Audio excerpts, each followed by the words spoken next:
जागो सनातनियों, अब जागो, अब जागने का समय है, भागने का नहीं।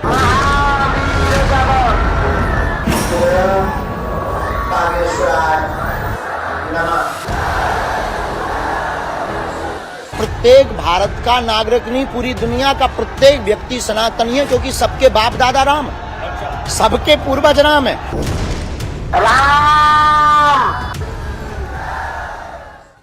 नमस्कार, आप देख रहे हैं नेशनल खबर का खास प्रोग्राम। मैं संगीता झा। आज हम एक ऐसी खबर लेकर आए हैं जो कि अपनी सुर्खियां बटोर रहा है। जी हाँ, टीवी चैनल्स हो या फिर सोशल मीडिया, हर जगह सिर्फ उसी खबर की बात चल रही है। जी हाँ, आपने सुना ही होगा, हमारे यहाँ एक कहावत है, चलने दूसरे सूप के जह में खुदे 72 छेद। मतलब खुद में जब खामियां हो तो दूसरे में कमियां खोजना ठीक नहीं। ये कहावत आज देश में चल रही तुच्छ राजनीति पर बिल्कुल फिट बैठ रही है। इतिहास गवाह है, जब भी देश में सनातनी नींव रखने की बात हुई तब इन्होंने छाती पीट कर रोने में कोई कसर नहीं छोड़ी। इनके मगरमच्छ आंसू और कैंची जैसी जुबान सिर्फ हिंदुत्व के मुद्दों पर ही चलती है, क्योंकि ये भी बखूबी जानते हैं कहीं और ये जुबान खुली तो अंजाम बुरा होगा। हम यहाँ ये नहीं कह रहे कि आप अंधविश्वास पर विश्वास करें, लेकिन क्या वाकई में यह मुद्दा अंधविश्वास का है? तो जवाब है नहीं। एक 26 साल का नौजवान जो बहुत ही एक आम से गांव में पैदा हुआ, सब कुछ ठीक चल रहा था, उसने बस एक गलती कर दी। उसने अपने धर्म के बारे में बताना शुरू कर दिया और फिर दूसरी गलती उन लोगों ने कर दी जो कभी हिंदू थे और फिर से हिंदू बन गए।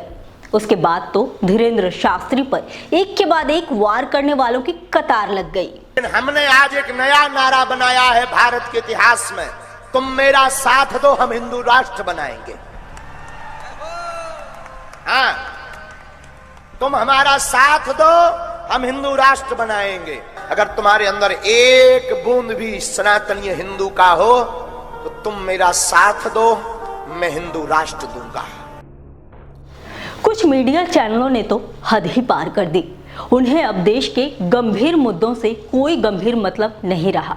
उनका पूरा ध्यान एक 26 साल के नौजवान पर लगा हुआ है और इस काम को वो इतनी गंभीरता से कर रहे हैं कि कभी माइंड रीडर तो कभी किसी को पकड़कर ले आते हैं और फिर पंडित धीरेंद्र शास्त्री को उनकी भाषा में कहें तो एक्सपोज करने में लग जाते हैं।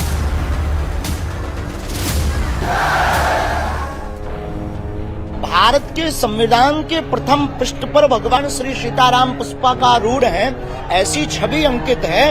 उस देश के संविधान को मानने वाले लोग अगर भगवान राम की जीवन गाथा के प्रति उंगली उठाएं या टिप्पणी करें, घोर निंदनीय। और प्रत्येक सनातनीय हिंदुओं को इसलिए हम चिल्ला चिल्ला करके कहते हैं, अब भारतीय जागो सनातनियों, अब जागो, अब जागने का समय है, भागने का नहीं। लेकिन सवाल यहाँ पर यह है कि धर्मांतरण के मामले से हम सभी परिचित हैं कि कैसे ईसाई मिशनरियां या इस्लाम मिशनरियां चोरी छुपे अपना ये खेल लंबे समय से खेलती आ रही हैं।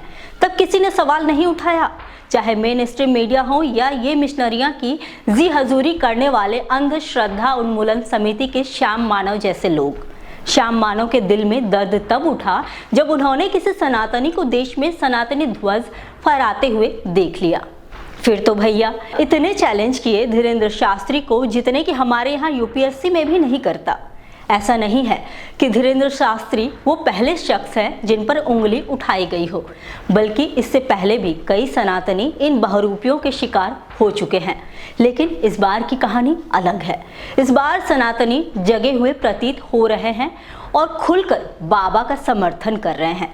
वो जान रहे हैं कि ये साजिश बाबा के विरोध में नहीं बल्कि सनातन धर्म के विरोध में रची जा रही है।